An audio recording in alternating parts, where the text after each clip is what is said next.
شروع اللہ کا نام لے کر جو بڑا مہربان نہایت رحم والا ہے۔ سورج کی قسم اور اس کی دھوپ کی،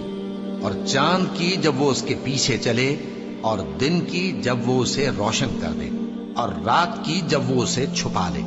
اور آسمان کی اور اس ذات کی جس نے اسے بنایا، اور زمین کی اور اس ذات کی جس نے اسے پھیلایا،